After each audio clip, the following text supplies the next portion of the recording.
Good day guys, welcome to another lesson. So today's lesson focuses on interpreting of trigonometric functions. So we're given two graphs, f of x is equals to 2 cos of x and g of x is equals to sine x minus 1. And then they also give us this restriction. So the graphs exists between 0 and 270 degrees with 0 and 270 degrees included. So the first question says write down the period of f. So for this function, the period by definition is the number of degrees it would take to complete a cycle. So you can see this graph hasn't completed a full cycle yet, but if we can extrapolate, we can see that it will complete a cycle here, and that's at 360 degrees. And then it continues again for another cycle. So the period for f, the period is equals to 360 degrees. So the second question says determine the range of g. So for the given function g, the range is all the y values for which this function exists. So in analyzing the graph of g, you can see it's bounded between y is equals to 0 and y is equals to -2. So the graph exists for all y values between y is equals to 0 and y is equals to -2, with y is equals to 0 and y is equals to 2 included. So we can say the range is y belongs to the set 0 to 2 with 0 and 2 included, where y belongs to the set of real numbers. So the next question says the number of solutions to f of x is equals to g of x in the given interval.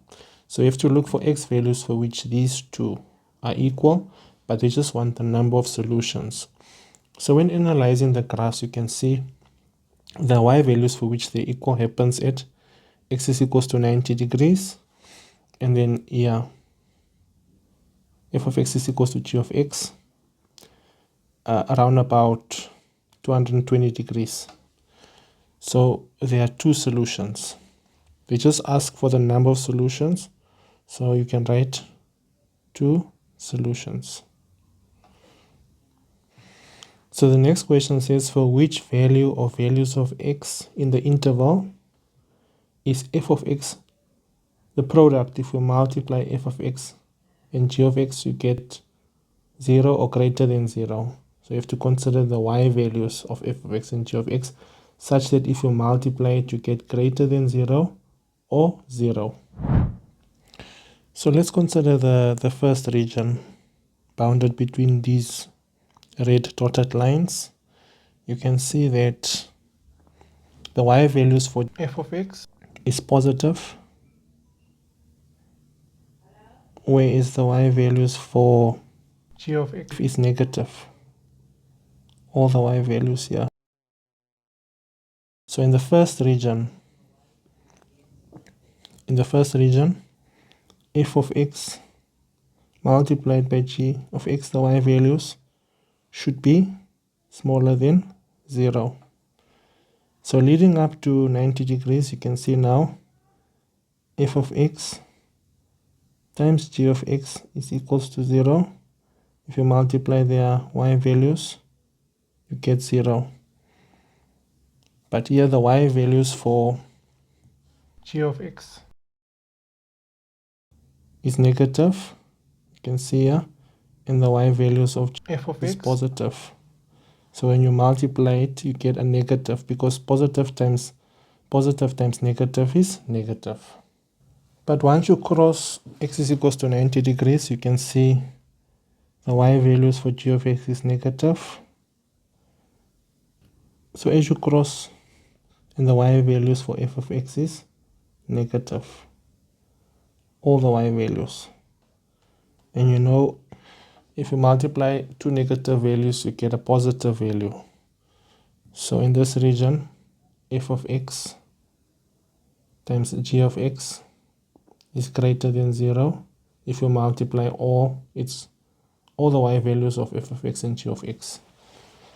So the solution then becomes x has to be x is all the values between 90 degrees and 278 degrees, with 90 degrees and 270 degrees included.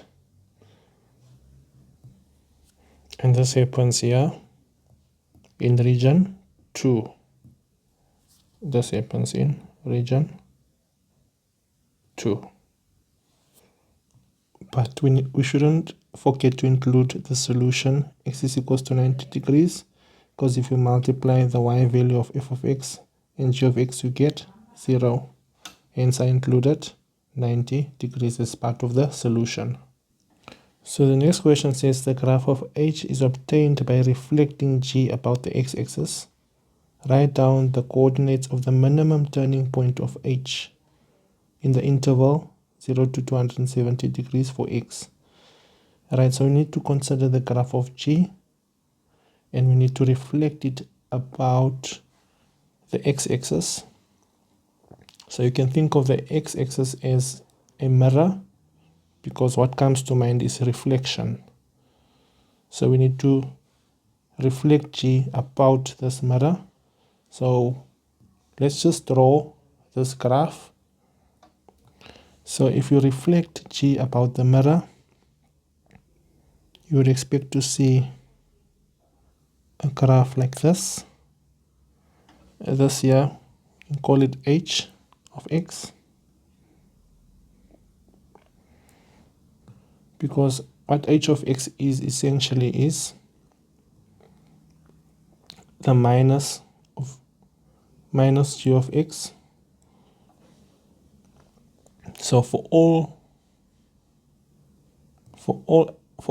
y values of g, h of x is negative of g of x. For example, if you consider if